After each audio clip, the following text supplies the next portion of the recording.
Hello and welcome to exam Mantra online platform. आप सभी का स्वागत है। आज का जो हमारा टॉपिक है वो डीपीएसपी यानी राज्य की नीति के निदेशक तत्व। तो कल हमने मूल अधिकार के विषय में चर्चा किया था। आज हम डीपीएसपी या राज्य के जो नीति के निदेशक तत्व हैं उसके विषय में चर्चा करते हैं। तो ये जो राज्य के नीति के निदेशक तत्व हैं ये संविधान के भाग 4 के अंतर्गत देखने को मिल जाते हैं और ये 36 से आगे 48-49 तक ऑलमोस्ट ये है डीपीएसपी का। तो इसमें हम देखते हैं कि भाग 4 के अंतर्गत 36 से आगे जो आर्टिकल हम आपको बता देंगे ये आयरलैंड के संविधान से प्रेरित है। पहला पॉइंट ये हो गया कि आपको प्रश्न उपस्थित हो सकता है आपके समक्ष कि डीपीएसपी का जो प्रावधान है वो कहां से भारत के संविधान में लिया गया है। तो इसे आयरलैंड के संविधान से लिया गया है। दूसरा जो प्रश्न उपस्थित हो सकता है कि ये न्यायिक है या नहीं, या न्याय योग्य। तो हमने न्याय योग्य की परिभाषा आपको बताई थी कि अगर इसका उल्लंघन होता है तो आप सुप्रीम कोर्ट, हाई कोर्ट जा सकते हैं इसके उल्लंघन के लिए। लेकिन डीपीएसपी में ऐसी चीजें नहीं है, अर्थात ये न्याय योग्य नहीं है, लेकिन शासन में मूलभूत है। शासन में मूलभूत अर्थात शासन का जो बेसिक स्ट्रक्चर है वो डीपीएसपी के अंतर्गत देखने को मिल जाता है। अर्थात शासन आगे तक जो भी चलता रहेगा, जो उसके अंतर्गत जो डीपीएसपी के अंतर्गत जो सिद्धांत है उन सिद्धांतों के अनुसार ही शासन व्यवस्था चलेगी। तो इसमें अगर हम ये देखें तो कुछ चीजें जैसे कि हम देख लेते हैं कि ये न्यायालय द्वारा लागू नहीं होते या न्याय योग्य नहीं होते, ये हमने आपको पहले ही बता दिया है। ये शासन संचालन में मूलभूत हैं और जो है इन सिद्धांतों के आधार पे, क्योंकि ये शासन संचालन में मूलभूत है इसीलिए ये जो सिद्धांत दिए गए हैं इसमें, इसके अनुसार से शासन व्यवस्था का संचालन किया जाता है, जो कि हमने आपको बता भी दिया। अब एक चीज ये है कि डीपीएसपी को विभिन्न श्रेणियों में विभाजित किया जाता है, जैसे समाजवादी, गांधीवादी और उदारवादी या बौद्धिक। अब इन तीनों से तात्पर्य क्या है? अब सबसे पहला प्रश्न ये है कि ये जो समाजवादी, गांधीवादी और उदार बौद्धिक है, ये जो श्रेणीकरण किया गया है, क्या ये संविधान के अंतर्गत किया गया है? तो आपको ये ध्यान रखना होगा कि संविधान के अंतर्गत श्रेणी की जो है कोई भी व्यवस्था नहीं की गई है, बल्कि इसको अध्ययन की सहजता के दृष्टिकोण से या इसकी जो विशेषताएं हैं उसके दृष्टिकोण के आधार पर इसे समाजवादी, गांधीवादी और उदार बौद्धिक के रूप में डिवाइड करके हम लोग स्टडी करते हैं। तो सबसे पहले हम देखते हैं कि समाजवादी से हमारा तात्पर्य क्या है। तो समाजवादी से, जैसे समाजवाद से तात्पर्य ये होता है कि उत्पादन के जो साधन होते हैं उसका केंद्रीयकरण किया जाना चाहिए, उस पे जो है आम आदमी का नियंत्रण होना चाहिए। तो ये चीजें यहाँ पे देखने को नहीं मिलती, बल्कि समाजवादी के अंतर्गत जो संसाधन है, संसाधन से जो संसाधन बनते हैं उसका एक वितरणात्मक न्याय, इसको हम वो वितरण न्याय के रूप में, भारत के अंदर जो समाजवाद से तात्पर्य है वो लोकतांत्रिक समाजवाद है, अर्थात वितरण न्याय। संसाधन बनाए जा रहे हैं, संसाधन विस्तृत होते जा रहे हैं, तो उसमें से संसाधन का जो एक पार्ट है वो उन लोगों तक वितरित किया जाना चाहिए जो संसाधन जिनके पास नहीं है। तो इसके अंतर्गत हम देखें तो जैसे संसाधनों के केंद्रीकरण को रोकना है, संसाधनों के केंद्रीकरण को रोकना है, लोगों को बेरोजगार के अंतर्गत बेरोजगारी या बेकारी में सहायता प्रदान करना है। तो ये सारी चीजें हम लोग आर्टिकल वाइज भी हम लोग स्टडी करेंगे। यहाँ केवल आपको बताने से ये तात्पर्य था कि कुछ विशेषताएं जो हैं, जो समाजवाद की जो विशेषताएं हैं उसके अंतर्गत जो आर्टिकल इसमें कुछ आएंगे वो हम आपको बताना चाह रहे हैं कि भारत के संविधान में जो डीपीएसपी है उसमें समाजवादी विशेषताएं देखी जा सकती है। गांधीवादी विशेषता के अंतर्गत देखें तो गांधी जी के जो विचार थे वो आपको इसके अंतर्गत देखने को मिलेंगे। जैसे ग्राम पंचायत का गठन। तो ग्राम पंचायत का जो गठन होता है वो गांधीवादी सिद्धांत के अंतर्गत आपको देखने को मिल जाता है। इसी प्रकार से दुधारू पशुओं का जो वध निषेध किया गया है वो भी आपको गांधीवादी के अंतर्गत देखने को मिल जाता है।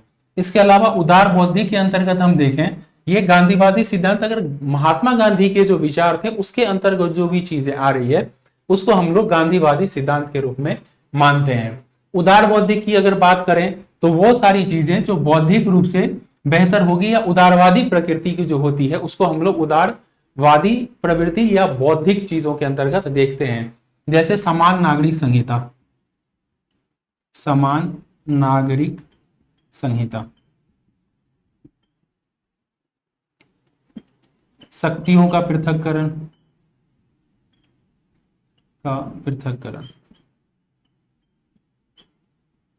तो ये चीजें यहां पे आपको देखने को मिल जाती है।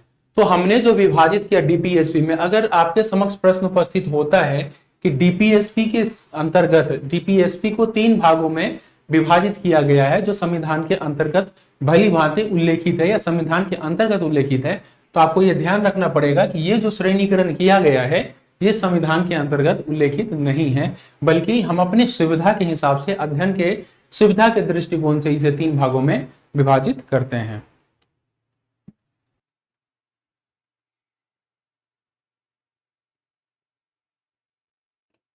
अब इसमें जो मुख्य बातें हैं, मुख्य आर्टिकल है, सबसे पहले हम चलते हैं अनुच्छेद 38 के ऊपर। तो अनुच्छेद 38 के अंतर्गत क्या क्या कहा गया है तो वो चीजें हम यहां पे देख लेते हैं। तो राज्य जो है लोक कल्याण में वृद्धि करेगा, लोक कल्याण और राज्य का मुख्य दायित्व भी है लोक कल्याण। डीपीएसपी के अंतर्गत देखें तो डीपीएसपी जो लाया गया उसका मूल कारण ही है समाज का कल्याण करना या लोक का कल्याण करना। तो डीपीएसपी के अंतर्गत जो अनुच्छेद 38 है उसमें सबसे पहला ये प्रावधान किया गया है, आप लिखना चाहे तो डिटेल्स में लिख लें, राज्य लोक कल्याण की अभिवृद्धि के लिए सामाजिक व्यवस्था बनाएगा जिससे नागरिकों को सामाजिक, आर्थिक और राजनीतिक न्याय मिलेगा।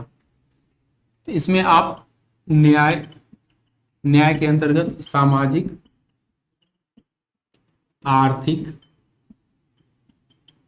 राजनीतिक।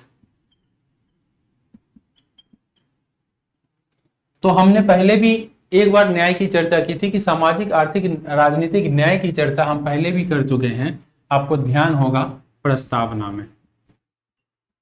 तो अगर आपके समक्ष प्रश्न उपस्थित होगा कि सामाजिक, आर्थिक और राजनीतिक न्याय की जो संकल्पना है वो कहां पे देखने को मिल जाती है, और उसमें आपके समक्ष प्रश्न उपस्थित होगा ऑप्शन 1, 2, 3, 4 एंड 5, यानी कि ई ऑप्शन, जो ई ऑप्शन आपको बिहार के अंतर्गत देखने को मिल जाता है। तो अगर मान के चलिए केवल प्रस्तावना उसमें होगा तो आप प्रस्तावना को केवल करेंगे, अगर केवल डीपीएसपी होगा तो आप केवल डीपीएसपी को करेंगे। लेकिन सपोज कीजिए कि प्रस्तावना और डीपीएसपी दोनों होगा, तो ऐसी स्थिति में आपको ई ऑप्शन से जाना होगा जिसमें दोनों आएंगे, अर्थात इनमें से कोई नहीं या इनमें से एक से अधिक। तो ये ऑप्शन यहां पे सही हो जाएगा। समान न्याय एवं निशुल्क विधिक सहायता,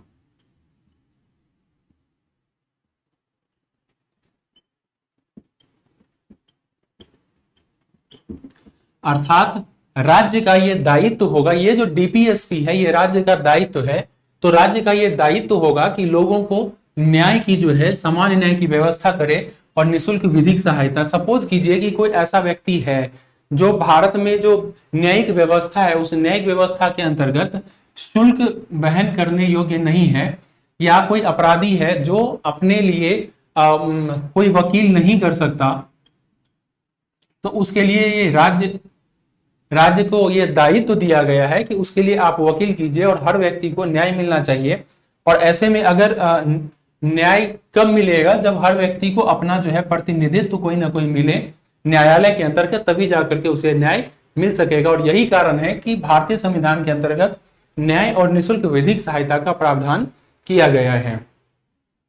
और इसके अंतर्गत आप देखें तो ये 39A का एक्चुअली है, और जिसे जो है संविधान संशोधन के द्वारा जोड़ा गया है। तो आपके समक्ष ये प्रश्न उपस्थित होगा कि 39A के अंतर्गत समान न्याय और निःशुल्क विधिक सहायता जो दी गई है उसका प्रावधान कब किया गया, क्या संविधान के अंतर्गत किया गया या संविधान संशोधन के द्वारा किया गया। तो आपको यह ध्यान रखना होगा कि ये जो विधिक सहायता जब भी आए, जब भी न्याय और विधिक सहायता की चीजें आती है, तो आप ध्यान रखेंगे कि ये संविधान संशोधन के द्वारा जोड़ा गया है।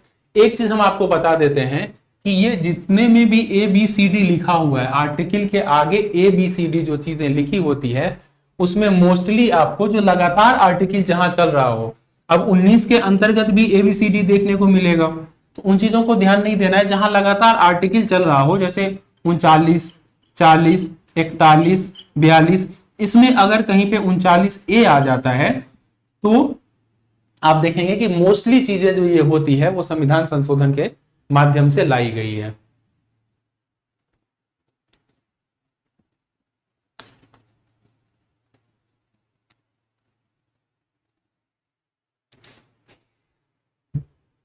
इसके बाद हम 39B को देखें तो 39B के तहत देखने को मिलता है कि सार्वजनिक धन जो है उसका स्वामित्व एवं नियंत्रण इस प्रकार किया जाए कि सार्वजनिक हित हो, यानी कि सार्वजनिक संपत्ति। तो सार्वजनिक संपत्ति का उपयोग इस प्रकार से किया जाना चाहिए जिससे सार्वजनिक हित हो। ऐसा नहीं होना चाहिए कि जो सार्वजनिक है उसका जो है सार्वजनिक संपत्ति का निजी हित में अगर प्रयोग किया जाता है, निजी हित में अगर प्रयोग किया जाता है तो इस प्रकार की व्यवस्था नहीं होनी चाहिए। अब सवाल है कि ये न्याय योग्य है नहीं, वाद योग्य है नहीं, तो फिर इसका क्या काम है, यूटिलाइजेशन क्या है। तो भले ही वाद योग्य हो ना हो, लेकिन न्यायालय जब भी इंटरप्रिटेशन करती है किसी चीज की तो उसमें जितना फंडामेंटल राइट को महत्व देती है उसी प्रकार से डीपीएसपी को भी न्यायालय स्वयं महत्व देती है। तो ये हमारे लिए न्यायालय के ऊपर जो है एक विश्वास वाली बात है कि जब भी डीपीएसपी का कुछ अगर प्रॉब्लम, डीपीएसपी से संबंधित प्रॉब्लम होती है तो न्यायालय उसमें कार्य करता है। इसके अलावा हम देखें तो इसके अंतर्गत जो है 39C अगर हम देखें तो धन का जो वितरण है उसका प्रावधान किया गया है। तो धन का समान वितरण या संपत्तियों का समान वितरण की चीजें आपको यहां पे देखने को मिल जाती है।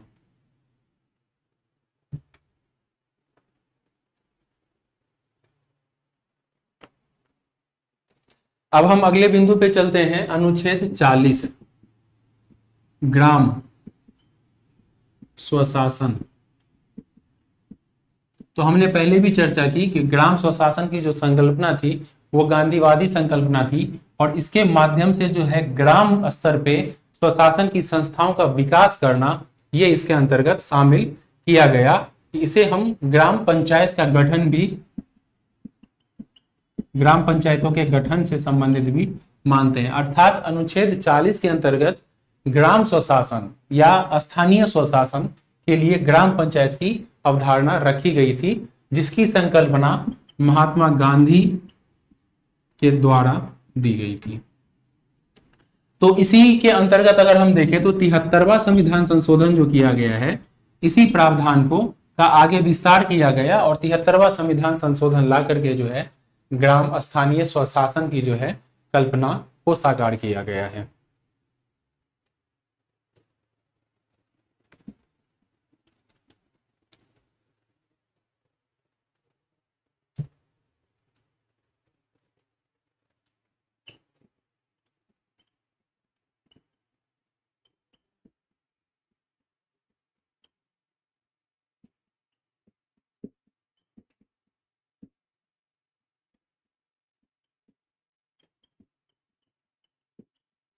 तो अनुच्छेद 41 के अंतर्गत उन लोगों को, जिन लोगों की स्थितियां ठीक नहीं होती, ऐसी स्थितियों में काम करने, शिक्षा से संबंधित लोक सहायता जो है प्राप्त करने का, सहायता या इसको लोक सहायता कर लीजिए,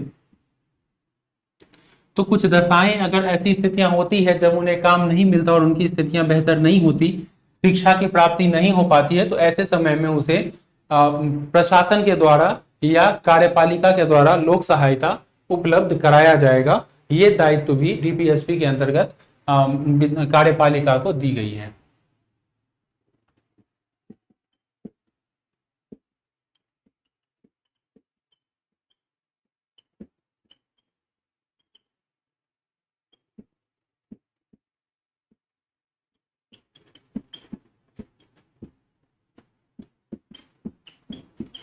तो अनुच्छेद 42 के अंतर्गत जो है काम की न्याय संगत दशा, अर्थात जब भी अगर मान के चलिए कि आप किसी निजी संस्थान में काम करते हैं और वहां की जो स्थितियां हैं वो बेहतर नहीं है। स्थितियां मतलब ये है कि अगर काम के घंटे जो निर्धारित हैं उससे अधिक समय तक कार्य लिया जाता है, वहां अगर स्वास्थ्य की स्थितियों को लेकर के देखें तो स्वास्थ्य की स्थितियों को लेकर के देखें तो स्वास्थ्य की स्थितियां बेहतर नहीं है, या अन्य अगर वहां की प्रशासनिक स्थितियां को देखें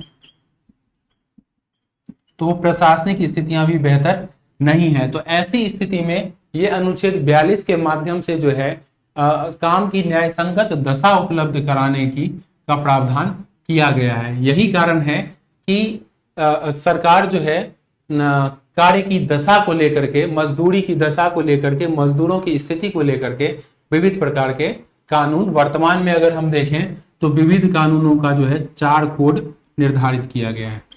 इसकी विशेषता हम आपको नहीं बताएंगे, लेकिन आप यहां समझ लीजिए कि 4 कोड जो बनाए गए हैं कार्य की जो दशा है उसे न्याय संगत बनाए रखने के लिए। इसके अलावा अगर महिलाएं जो प्रसूति के स्तर पे है तो महिलाओं को जो है प्रसूति से संबंधित सहायता जो है वो उपलब्ध कराना भी राज्य की जिम्मेदारी के अंतर्गत रखा गया है।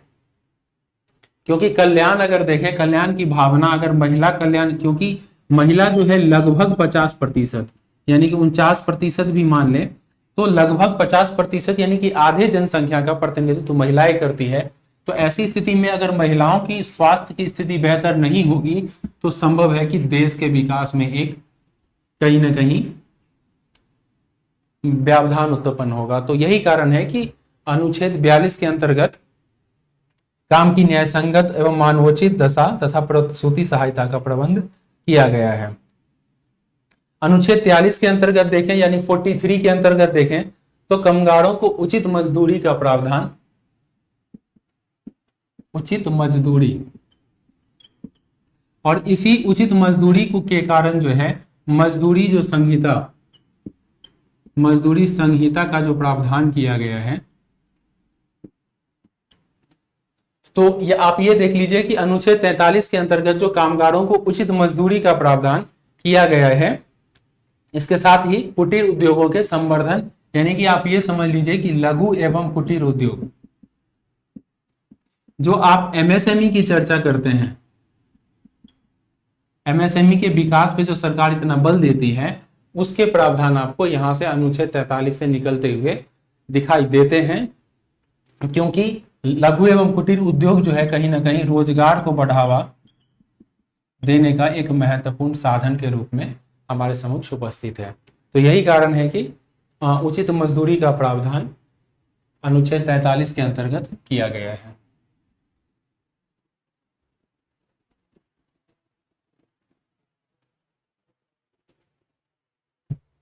अब आगे आते हैं तो 43A में उद्योगों के प्रबंधन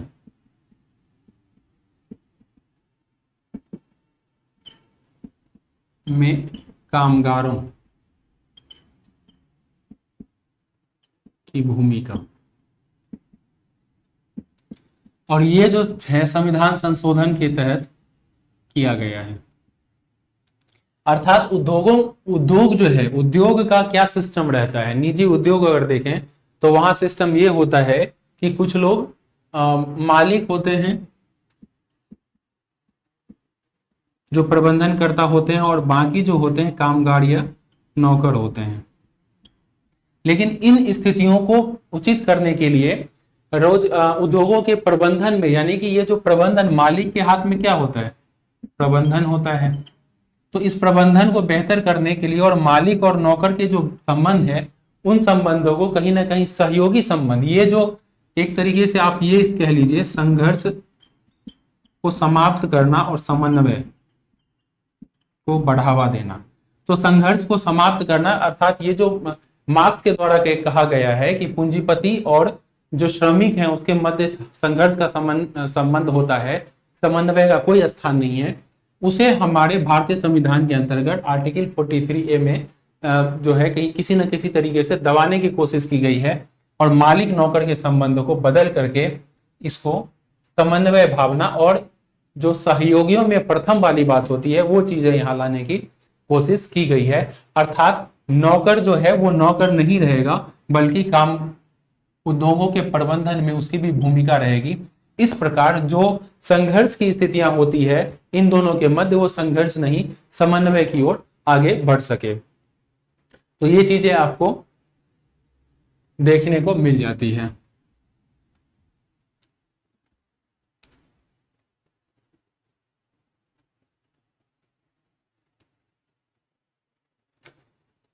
अगला हमारा अनुच्छेद 44 समान नागरिक संहिता।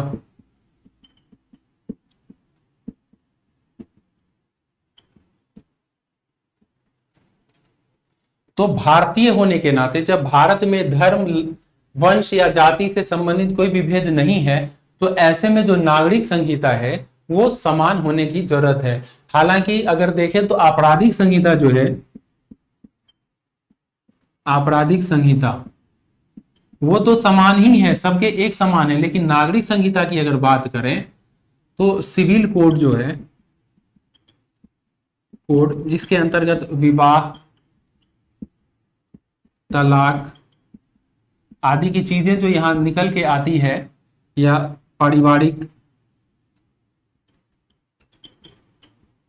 पारिवारिक संपत्ति, इन सारी चीजों से संबंधित जो चीजें आती है वो नागरिक संहिता के अंतर्गत आती है अर्थात सिविल कोड के अंतर्गत आती है। तो अगर भारत में सभी व्यक्ति समान हैं, धर्म और लिंग का कोई मतलब नहीं है, सभी को अगर समानता दी गई है तो ऐसी स्थिति में समान नागरिक संहिता भी होनी चाहिए ताकि सबके अंतर्गत जो है एक होने की भावना स्थापित हो सके। तो यही कारण है कि इसके अंतर्गत समान नागरिक संहिता के अंतर्गत जो है इसको रखा गया है और नागरिकों की संहिता को एक समान रखने का प्रावधान इसके अंतर्गत देखा जा सकता है। हालांकि ये पूर्ण रूप से लागू नहीं हुआ है लेकिन राज्य जो है लगातार इस दिशा में प्रयास करती रही है। हालांकि अगर इसके विवादों में जाएं तो विवाद काफी बड़ा विवाद हो जाता है। कुछ लोग नागरिक संहिता को बेहतर मानते हैं, समान नागरिकता संहिता को, और इसके समर्थन की बात करते हैं, जबकि कुछ लोग जो हैं उसे नकारात्मक दृष्टिकोण से देखते हैं और इसका विरोध करते हैं। विशेष करके अल्पसंख्यक पृष्ठभूमि के जो लोग हैं वहां इन चीजों को लेकर के जो है संघर्ष, वहां इन चीजों को लेकर नकारात्मक चीजें देखने को मिलती है और बहुसंख्यक के जगह जो है जो समानता देखने को, या आप ये कह सके इसके लिए पॉजिटिव दृष्टिकोण देखने को मिलता है। किंतु हम उस विवाद में नहीं जाएंगे। फिलहाल हम ये समझते हैं कि अनुच्छेद 44 के अंतर्गत समान नागरिक संहिता, प्रत्येक व्यक्ति अगर समान है हर दृष्टिकोण से तो नागरिक संहिता भी समान होना चाहिए। तो ये चीजें यहां पे आपको देखने को मिल जाती है।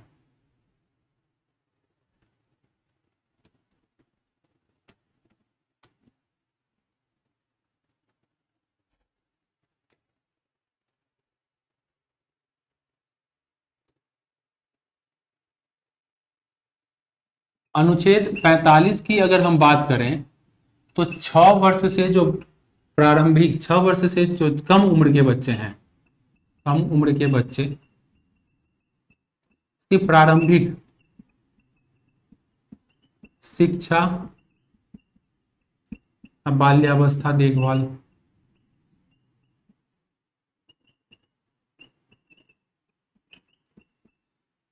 तो आपको पता होगा कि 6 से 14 वर्ष के जो बच्चे हैं उनका जो है एडुकेशन अनुच्छेद 21A के अंतर्गत फ्री एडुकेशन की बात की गई है, जो कि 86वें संविधान संशोधन के अंतर्गत संशोधित करके लाया गया था। लेकिन इससे जो कम उम्र के बच्चे होते हैं, 6 वर्ष से कम उम्र के जो बच्चे हैं उनके लिए प्रारंभिक शिक्षा और बाल्यावस्था देखरेख की जो है व्यवस्था की गई है और ये राज्य को दायित्व दिया गया है कि 6 वर्ष से कम उम्र के भी बच्चे हैं उनकी बाल्यावस्था देखभाल और उनसे शिक्षा से संबंधित अगर प्रावधान होते हैं उसको किया जाए।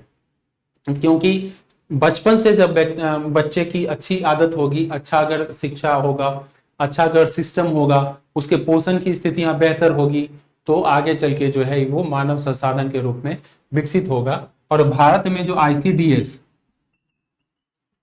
इंटीग्रेटेड चाइल्ड डेवलपमेंट सिस्टम जो चलाया जा रहा है उसके अंतर्गत 6 वर्ष तक के बच्चों को या इससे ज्यादा उम्र के भी जो बालक हैं, जो बालक स्कूल नहीं जाते हैं, विद्यालय नहीं जाते हैं, उन लोगों के देख रेख और उनके विकास का जो प्रावधान है वो आईसीडीएस के अंतर्गत किया गया है।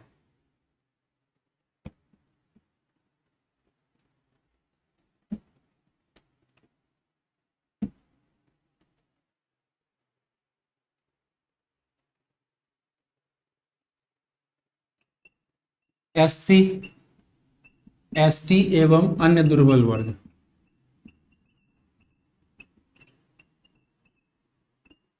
शिक्षा, अर्थ, यानी कि एससी और एसटी जो समाज में सबसे पिछड़े हुए वर्ग हैं वो उनमें से एससी एसटी के रूप में वर्गीकृत किया गया है।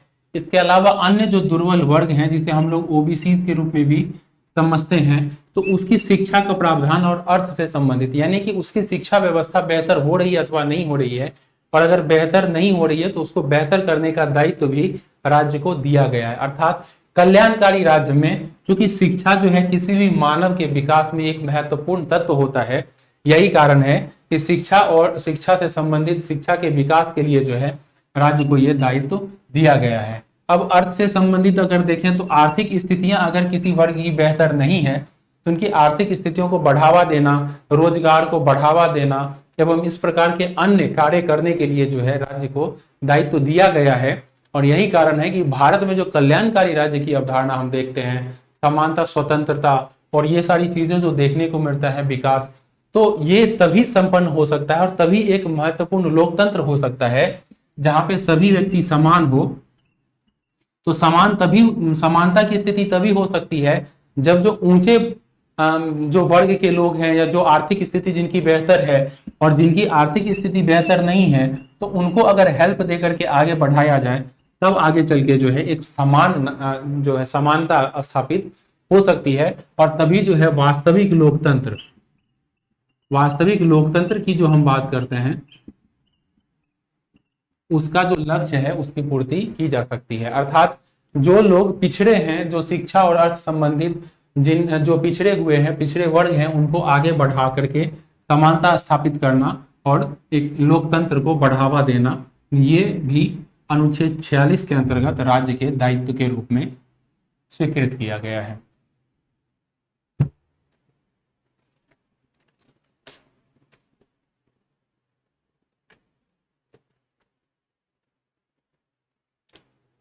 अगला हमारा है 47। तो लोगों के स्वास्थ्य, पोषण, लोगों के स्वास्थ्य पोषण ताकि उसका जो है विकास बेहतर हो सके।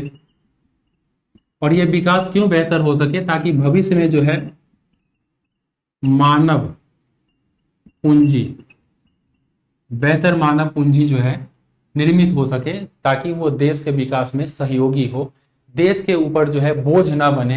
तो इसी कारण से जो है लोगों के स्वास्थ्य और पोषण की स्थितियों को देखरेख करने के लिए आर्टिकल 47 के अंतर्गत जो है राज्य को यह दायित्व दिया गया है। इसमें अगर सीधे रूप से आर्टिकल पढ़ा जाए 47 को, तो राज्य लोगों के पोषाहार स्तर, जीवन स्तर ऊंचा करने तथा लोक स्वास्थ्य आदि को सुधारने का प्रयास करेगा।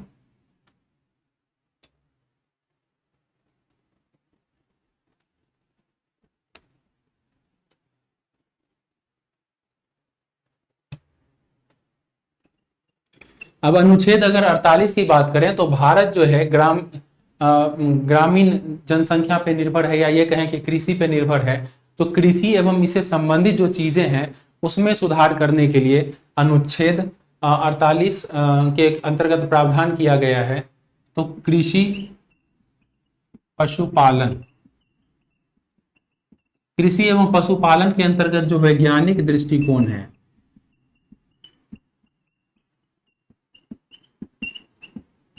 कृषि एवं पशुपालन के अंतर्गत वैज्ञानिक दृष्टिकोण को लाना, ये जो है राज्य के दायित्व के रूप में स्वीकार किया गया है, ताकि जो है कृषि एवं पशुपालन का स्तर अगर ऊंचा होगा तो लोगों की आय में वृद्धि होगी, और आय में जब वृद्धि होगी तो मानव संसाधन भी बेहतर होंगे और देश जो है क्रमिक रूप से विकसित होता जाएगा। तो इस कारण से आर्टिकल 48 के अंतर्गत जो है राज्य कृषि एवं पशुपालन के आधुनिकीकरण के विषय में कार्य करता है। इसका अगर आर्टिकल पढ़ा जाए तो राज्य जो है कृषि और पशुपालन को आधुनिक और वैज्ञानिक ढंग से संगठित करने का प्रयास करेगा और गाय बछड़ों तथा अन्य दुधारू और वाहक मवेशियों के वध का प्रतिषेध करने का प्रयास करेगा। तो दुधारू पशुओं के वध की बात हो रही है, दुधारू पशु का वध जो है वो न किया जाए। अर्थात अगर पशुपालन ऐसे कार्य के लिए किया जाता है, पशु वध के लिए या पशु के मांस के लिए अगर पशुपालन किया जा रहा है तो वहां वध किया जा सकता है, जबकि दुधारू पशु जो है उनका वध यहाँ पे रोकने का राज्य को दायित्व दिया गया है। अर्थात हम आपके समक्ष उपस्थित हो सकता है कि संविधान के अनुच्छेद 48 के अंतर्गत जो है पशु वध का निषेध किया गया है। तो आपको यह ध्यान रखना होगा कि पशु वध का निषेध नहीं किया गया है, बल्कि दुधारू पशु का वध का निषेध किया गया है। तो इस बात को काफी ध्यान में रखने की जरूरत होगी।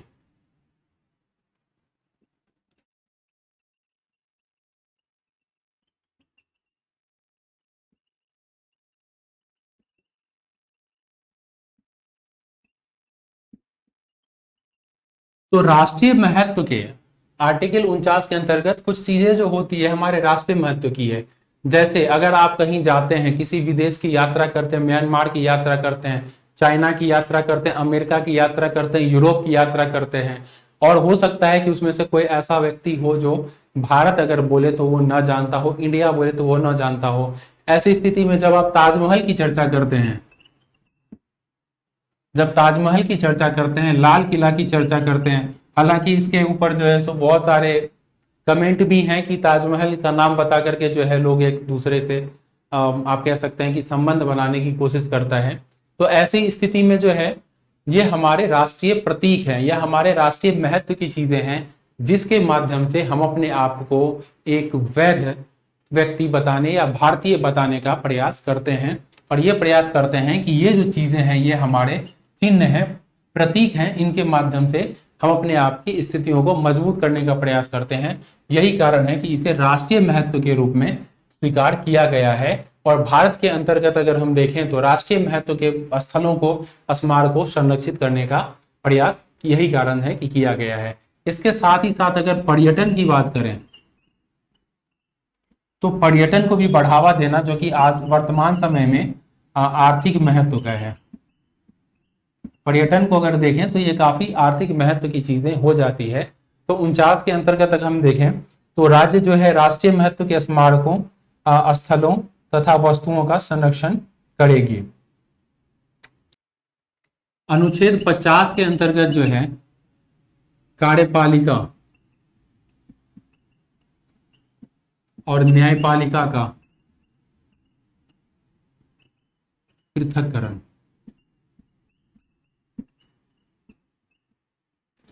तो कार्यपालिका और न्यायपालिका का पृथक्करण करने के पीछे क्या पॉइंट ऑफ व्यू हो सकता है, इसको समझिए। तो कार्यपालिका और न्यायपालिका, सपोज कीजिए कि कार्यपालिका के पास आप जाते हैं और वहां आपके जो है फंडामेंटल राइट का उल्लंघन होता है, और फिर अगर न्यायपालिका भी कार्यपालिका के अधीन ही होती है या कार्यपालिका न्यायपालिका एक ही व्यक्ति के हाथ में अगर शक्ति होती है, कार्यपालिका का भी और न्यायपालिका का भी, तो जिस व्यक्ति के अगेंस्ट में आप कह सकते हैं कि जिस व्यक्ति के अगेंस्ट में आप कानून के उल्लंघन का जो है केस करना चाहते हैं, उस व्यक्ति के पास ही अगर वो केस जाता है तो क्या न्याय मिलने की संभावना है? जिसने किसी का खून किया उसी व्यक्ति को हम कहेंगे कि तुम खूनी हो, अपने आप को सजा दो, तो क्या यह संभव है कि वो सजा दिया जा सकेगा? ऐसा संभव नहीं है। तो इसके कारण जो है न्यायपालिका और कार्यपालिका के शक्तियों को जो है अलग किया गया है, और कार्यपालिका को जो है न्यायपालिका से या न्यायपालिका को कार्यपालिका से मुक्त रखा गया है ताकि दोनों स्वतंत्र रूप से कार्य कर सके। अब आपके समक्ष प्रश्न उपस्थित हो सकता है कि भारतीय संविधान के अनुच्छेद 50 के अंतर्गत जो है कार्यपालिका को न्यायपालिका से पृथक रखने का प्रावधान किया गया है। यहीं पे अगर कार्यपालिका के जगह अगर विधायिका लिख दे कि संविधान के अनुच्छेद 50 के तहत जो है विधायिका का जो है न्यायपालिका से पृथक रखने का प्रावधान किया गया है, तो ये चीजें यहाँ पे लागू नहीं होगी। तो हमें यह ध्यान रखना होगा कि विधायिका की बात यहाँ पे नहीं की गई है, बल्कि भारतीय संविधान के अंतर्गत कार्यपालिका की बात की गई है और शक्ति का पृथककरण का जो सिद्धांत है वो न्यायपालिका को ही पृथक रखने की बात की गई है। और जो हमारा संविधान है, संसदीय व्यवस्था है, उस संसदीय व्यवस्था के अंतर्गत अगर कार्यपालिका और विधायिका की बात करें तो ये जो कार्यपालिका है ये विधायिका के अधीन होता है। तो इस प्रकार से जो है कार्यपालिका और न्यायपालिका का पृथककरण का सिद्धांत आपको संविधान के अनुच्छेद 50 के अंतर्गत देखने को मिल जाता है।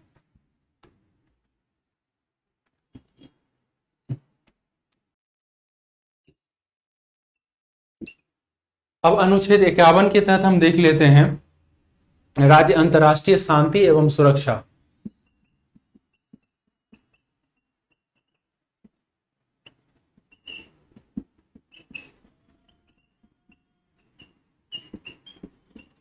तो यहाँ पे केंद्रीय स्तर पे, राज्य से यहाँ तात्पर्य यह है केंद्रीय स्तर पे राज्य अंतर्राष्ट्रीय शांति एवं सुरक्षा की अभिवृद्धि का प्रयास करेगा। अर्थात राज्य को यह दायित्व दिया गया है कि अंतर्राष्ट्रीय शांति एवं सुरक्षा के लिए अगर किसी प्रकार के कदम उठाने की आवश्यकता है तो राज्य इस प्रकार का कदम उठा सकता है। अर्थात कई बार ऐसे होते हैं कि कई बार अंतर्राष्ट्रीय शांति एवं सुरक्षा के लिए कुछ लोगों की स्वतंत्रता भी बाधित होती है, कुछ लोगों को गिरफ्तार भी करना होता है। तो ये सारी चीजें आपको देखें तो कहीं ना कहीं ये इसके अंतर्गत आ जाएगा। और इसी अंतर्राष्ट्रीय शांति एवं सुरक्षा के प्रावधान को बनाए रखने के लिए या अंतर्राष्ट्रीय शांति एवं सुरक्षा को बनाए रखने का जो पूर्ण दायित्व है वो केंद्र सरकार को दिया गया है। इसीलिए अंतर्राष्ट्रीय शांति एवं सुरक्षा को की अभिवृद्धि करने का पूर्ण दायित्व निभाने के लिए विभिन्न प्रकार की विधियां केंद्र सरकार या संघ सरकार के द्वारा बनाई जाती है और उसके अनुपालन में अगर कोई उस विधि से टकराहट होती है तो उसमें अंतर्राष्ट्रीय शांति एवं सुरक्षा को महत्वपूर्ण माना जाता है और अन्य विधि को जो है इसके समक्ष आप कह सकते हैं कि निलंबित किया जा सकता है। अर्थात अंतर्राष्ट्रीय शांति एवं सुरक्षा जो है यहाँ पे काफी महत्वपूर्ण टॉपिक के रूप में हमारे समक्ष उपस्थित होता है। यही कारण है कि अंतर्राष्ट्रीय शांति एवं सुरक्षा को बनाए रखने का जो दायित्व है राज्यों पे नहीं दिया गया और भारत में जो राज्य है, राज्य को अंतर्राष्ट्रीय चीजों से जो है मुक्त रखा गया है। अगर कोई भी अंतर्राष्ट्रीय विधि होती है उसे अगर केंद्र सरकार लागू करना चाहे तो राज्य की अनुशंसा के बिना भी उसे लागू कर सकती है। अर्थात केंद्रीय स्तर पे अंतर्राष्ट्रीय शांति एवं सुरक्षा का दायित्व दिया गया है जो कि अपने आप में एक महत्वपूर्ण चीज हो जाता है। तो अब हम लोग ये डीपीएसपी का जो प्रीलिम से संबंधित आपके समक्ष जो प्रश्न उपस्थित हो सकते हैं उसकी चर्चा हमने डीपीएसपी के अंतर्गत की है। अब हम अगले टॉपिक पे चलते हैं। अब हम लोग आगे मूल कर्तव्यों पे चर्चा करेंगे। मूल कर्तव्यों के विषय में अगर हम देखें तो ये संविधान के अंतर्गत जो है प्रारंभिक संविधान जो हमारा है उसके अंतर्गत नहीं था और इसका जो प्रावधान है वो पूर्व सोवियत संघ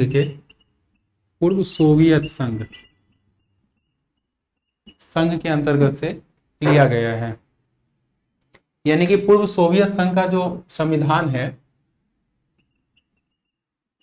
वहां से मूल कर्तव्य लिया गया है। तो सबसे पहली विशेषता आपकी ये हो जाएगी कि ये जो है प्रारंभिक यानी संविधान में प्रारंभिक संविधान है या आरंभिक संविधान है उसके अंतर्गत मूल कर्तव्य की चर्चा नहीं मिलती है। इसे 42वां संविधान संशोधन के द्वारा इसे शामिल किया गया था और जिस समय शामिल किया गया था उस समय इसके अंतर्गत 10 तत्व जोड़े गए थे, लेकिन बाद में इसमें संशोधन फिर हुआ और 11 तत्व भी जोड़ा गया, वो भी हम बात करेंगे।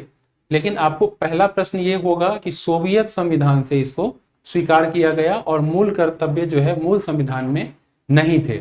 दूसरा है इसका प्रावधान, इसको जो स्वीकार किया गया था वो स्वर्ण सिंह स्वर्ण सिंह समिति की अनुशंसा के आधार पे, यानी कि आपके समक्ष अगर प्रश्न उपस्थित होगा कि मूल कर्तव्य को संविधान में किस समिति के माध्यम से या किस समिति की अनुशंसा के माध्यम से शामिल किया गया था, तो ये हो जाएगा स्वर्ण सिंह समिति। तीसरा जो बिंदु है ये व्यक्तियों के लिए नहीं होता बल्कि ये नागरिकों के लिए होता है, यानी कि जो मूल कर्तव्य है वो नागरिकों के लिए है। इसमें व्यक्ति जो अन्य देश के नागरिक हैं जो भारत में आकर के अधिवास लेते हैं उनके लिए ये मूल कर्तव्य नहीं है। ये मूल कर्तव्य नागरिकों की नागरिकता का जो तत्व है उसके अंतर्गत इसे शामिल किया जाता है। तो इस प्रकार ये तीन तत्व जो है काफी महत्वपूर्ण हो जाएंगे। इसमें संविधान संशोधन करके जो है 51A को शामिल किया गया था। हालांकि ये नॉर्मल चीजें होती है, यहाँ से प्रश्न बनने की संभावना नहीं होती, लेकिन जब कभी भी अगर आप चर्चा करेंगे मूल कर्तव्य की तो आप 51A के साथ जो है इसकी चर्चा कर सकते हैं, या आपके प्रश्न में अगर उपस्थित होगा तो भाग को लेकर के भी हो सकता है और आर्टिकल को लेकर के भी हो सकता है। तो इसे भाग 4 के अंतर्गत शामिल किया गया है। तो इतनी सारी चीजें हैं जो मूल कर्तव्य का जो मूल कर्तव्य में जो आर्टिकल है 1 2 3 4 या 11 आर्टिकल हैं उससे पृथक ये सारी चीजें हैं जहां से प्रश्न अगर बनते हैं तो मूल संभावना यहीं से प्रश्न बनने की होती है। इसके अलावा जो है मूल कर्तव्य को शामिल तो किया गया, लेकिन एक और समिति जो है इसके लिए लाई गई थी 1999 में मूल कर्तव्यों को प्रभावी बनाने से संबंधित, और वो थी JS वर्मा समिति।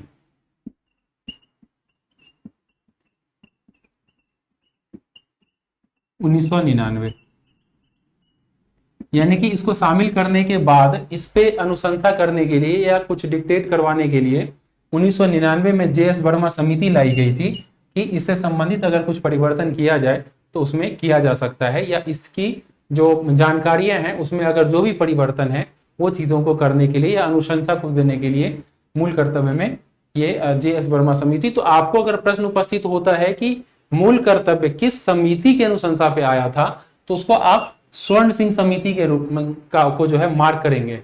लेकिन जब आपके समक्ष ये प्रश्न उपस्थित होता है कि निम्न में से कौन सा समिति मूल कर्तव्य से जुड़ा हुआ है, तो स्वर्ण समिति के साथ साथ JS वर्मा समिति भी इसमें शामिल हो जाएगा। तो BPSC जो है वो आपको इस तरीके से प्रश्न दे सकती है आपका नॉलेज चेक करने के लिए कि आपको JS वर्मा समिति के विषय में जानकारी प्राप्त है अथवा नहीं है। तो चलिए, और एक और जो संविधान संशोधन हुआ इसके अंतर्गत जो 11वां शामिल किया गया था, 11वां तत्व 6 से 14 वर्ष तक के जो बच्चे हैं उनको निःशुल्क शिक्षा जो व्यवस्था है उसमें शामिल करने के लिए या प्रतिपालय को यह आदेशित किया गया है, मूल कर्तव्य दिया गया है कि आपके 6 से 14 वर्ष के जो बच्चे हैं उनको एडुकेशन में शिक्षा में जो है शामिल किया जाए। और ये 86वां संविधान संशोधन के माध्यम से आया था, और वही 86वां संविधान संशोधन है जिसके माध्यम से जो है आर्टिकल 21A जो लाया गया था जिसमें 6 से 14 वर्ष के बच्चों को निःशुल्क शिक्षा का प्रावधान किया गया है, वो इसमें इसके अंतर्गत साथ ही जोड़ा गया था। तो चलिए, कुछ चीजें इसमें जो आर्टिकल्स दिए हुए हैं उस आर्टिकल के ऊपर हम लोग देख लेते हैं। आप डिक्टेट कर लीजिए, हम आपको डिक्टेट करवा देते हैं। मौलिक कर्तव्य डैश देके लिख लीजिए। पहला है संविधान का पालन करें, उनके आदर्शों, संस्थाओं और राष्ट्रध्वज और राष्ट्रगान का आदर करें। संविधान का पालन करें, उनके आदर्श, संस्थाओं, राष्ट्रध्वज और राष्ट्रगान का आदर करें। दूसरा है संविधान के लिए हमारे राष्ट्रीय आंदोलन को प्रेरित करने वाले उच्च आदर्श हो। यहां ध्यान रखना है जो आदर्श हैं वो भी राष्ट्रीय आंदोलन को प्रेरित करने वाले जो आदर्श हैं उसकी बात की जा रही है। तो स्वतंत्रता के लिए हमारे राष्ट्रीय आंदोलन को प्रेरित करने वाले उच्च आदर्शों को हृदय में संजोए रखें और उसका पालन करें। तीसरा बिंदु है भारत की प्रभुता, एकता, अखंडता की रक्षा करें और उसे अक्षुण्ण रखें। अर्थात भारत की जो प्रभुता है, संप्रभुता, एकता और अखंडता, उसको बनाए रखने का प्रयास करें और उसे अक्षुण्ण रखें। अगला है चौथा बिंदु, देश की रक्षा करें और आह्वान किए जाने पर राष्ट्र की सेवा करें। पुनः बोलता हूं मैं, देश की रक्षा करें और आह्वान किए जाने पर राष्ट्र की सेवा करें। अगला पांचवा बिंदु है, भारत के सभी लोगों में समरसता एवं समान भ्रातृत्व की भावना, भ्रातृत्व या इसको भाईचारा भी हम लोग समझ सकते हैं, तो समान भ्रातृत्व की भावना का निर्माण करें, जो धर्म, भाषा, प्रदेश या वर्ग पर आधारित सभी भेदभाव, यहां भेदभाव महत्वपूर्ण है, सभी भेदभाव से परे हों और ऐसी प्रथाओं का त्याग करें जो स्त्रियों के सम्मान के विरुद्ध हो।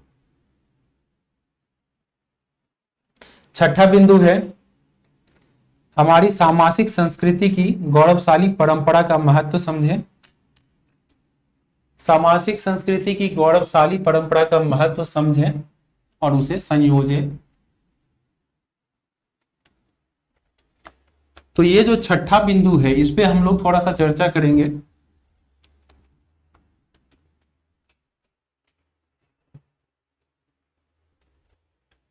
सामाजिक संस्कृति, संस्कृति का महत्व समझना है। सामाजिक संस्कृति, भारत की जो सामाजिक संस्कृति है, जो मेल जोल की संस्कृति है, उसका महत्व समझना है। इसके अलावा जो हमारी गौरवशाली परंपरा है, परंपरा, उसको भी, उसके महत्व को समझना है और उसे संजोए रखना है और इसके साथ ही उसका परिरक्षण भी करना है। अब अगर हम इसकी तुलना डीपीएसपी के साथ करें, फंडामेंटल ड्यूटी, तो डीपीएसपी मैंने आपको एक बात बताई थी कि डीपीएसपी के अंतर्गत जो है कुछ प्रावधान किए गए हैं, जिसमें राष्ट्रीय स्मारक जो है, राष्ट्रीय महत्व के स्मारक, राष्ट्रीय महत्व के स्मारक स्थल, तो ये जो हमारी सामाजिक संस्कृति की चीज है और गौरवशाली परंपरा है, इसका अगर परिरक्षण फंडामेंटल ड्यूटीज के अंतर्गत है, तो ये चीजें आपको डीपीएसपी के अंतर्गत, अगर हम राष्ट्रीय महत्व के स्मारक और स्थल की बात करें, भवन की बात करें, तो ये अपने आप में सामाजिक संस्कृति के अंतर्गत ये आ जाता है। अर्थात अगर आपके समक्ष प्रश्न उपस्थित हो कि राष्ट्रीय महत्व के स्थलों को या राष्ट्रीय जो स्थल है या परंपरा है, इसे, इसकी जो सुरक्षा करनी है या संस्कृति की जो सुरक्षा, सीधा सीधा प्रश्न दे देगा कि संस्कृति, भारतीय संस्कृति का जो सुरक्षा का प्रावधान है वो आपको कहां कहां देखने को मिलता है। Point number 1 fundamental duty, point number 2 DPSP, point number 3 fundamental right, और पॉइंट नंबर 4 और भी कुछ दे सकता है, और पॉइंट नंबर 5 जो ई ऑप्शन है बीपीएससी का, काफी महत्वपूर्ण है। तो आपको यह ध्यान रखना पड़ेगा कि फंडामेंटल ड्यूटी और डीपीएसपी, ये दोनों दो ऐसे तत्व हैं जिसके अंतर्गत सांस्कृतिक तत्वों की सुरक्षा का प्रावधान किया गया है। डीपीएसपी के अंतर्गत देखें तो राष्ट्रीय महत्व के स्मारक जो है, स्थल है, उसकी सुरक्षा का प्रावधान किया गया है। वहीं फंडामेंटल ड्यूटी के अंतर्गत देखें तो सामाजिक संस्कृति के महत्व को समझना, गौरवशाली परंपरा के महत्व को समझना और उसका जो परिरक्षण करना है, तो ये दोनों जो है एक दूसरे के साथ जुड़ती हुई प्रतीत होती है।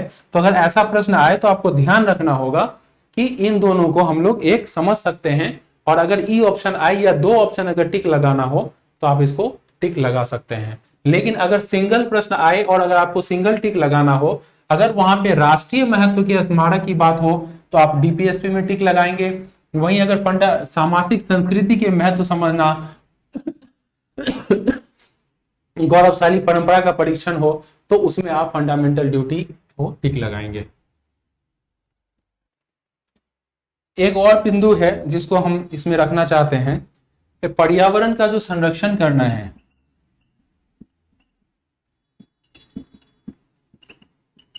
ये आप पहले फंडामेंटल ड्यूटी में जो तत्व सह लिखा हुआ है उसको आप लिख लीजिए प्राकृतिक पर्यावरण की, जिसके अंतर्गत वन, झील, नदी और वन्य जीव हैं, उसकी रक्षा करें, उसका संवर्धन करें और प्राणी मात्र के प्रति दया भाव रखें। तो पर्यावरण संरक्षण, प्राणी और जीव, तो इसका जो हमने जो अभी आपको लैंग्वेज में बताया उसका अगर अर्थ समझने की कोशिश करें तो प्राणी और जीव इन दोनों की जो रक्षा है, इसके अंतर्गत आप देखें ऐसे तो झील वगैरह की भी बात की गई है, यानी कि जो भी हमारे पर्यावरण की अंतर्गत चीजें आती है उसका संरक्षण का दायित्व फंडामेंटल ड्यूटीज के अंतर्गत दिया गया है। वहीं अगर हम डीपीएसपी की बात करें तो इसके अंतर्गत भी जो है वन संरक्षण या पर्यावरण संरक्षण की चर्चा की गई है। तो अगर आपके समक्ष यह प्रश्न उपस्थित होता है कि पर्यावरण संरक्षण का प्रावधान हमें कहां कहां देखने को मिलता है, तो डीपीएसपी फंडामेंटल ड्यूटी और डीपीएसपी ये दोनों तत्व में आपको ये चीजें देखने को मिल जाती है। और इतना ही नहीं, ये डीपीएसपी और फंडामेंटल ड्यूटीज को लेकर के विशेष करके पर्यावरण नाम लेकर के जो है पहले भी यूपीएससी में भी प्रश्न आए हैं और स्टेट सर्विस में भी प्रश्न आए हैं। तो आपको यह ध्यान रखना चाहिए कि पर्यावरण से संबंधित प्रावधान जो किए गए हैं वो न केवल डीपीएसपी में किए गए हैं बल्कि फंडामेंटल ड्यूटीज में भी किए गए हैं।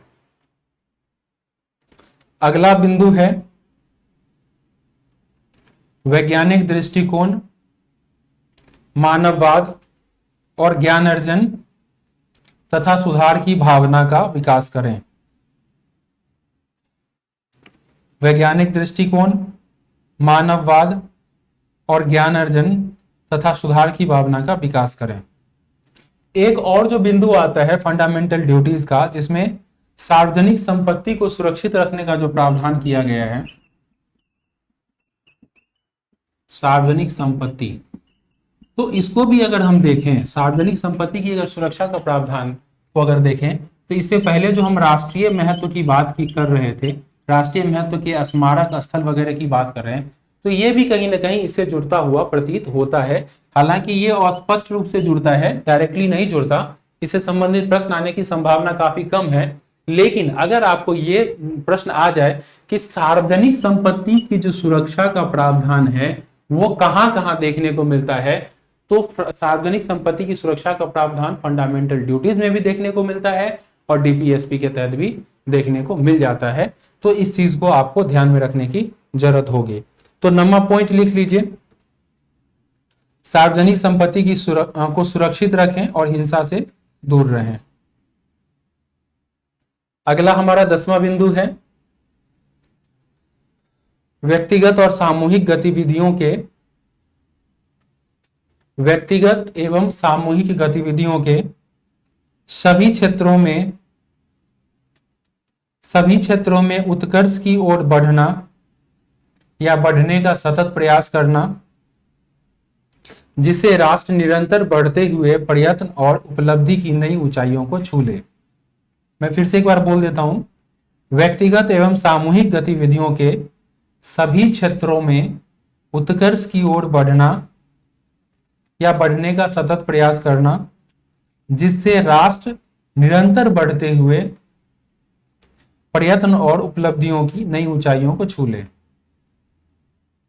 और जो हमारा मूल कर्तव्य का 11वां बिंदु है और अंतिम बिंदु है, माता पिता या संरक्षक को 6 से 14 वर्ष तक के जो आयु के बच्चे हैं, जिसकी चर्चा हमने पहले भी कर ली है, तो माता पिता अथवा संरक्षक 6 से 14 वर्ष तक के आयु वाले बच्चे को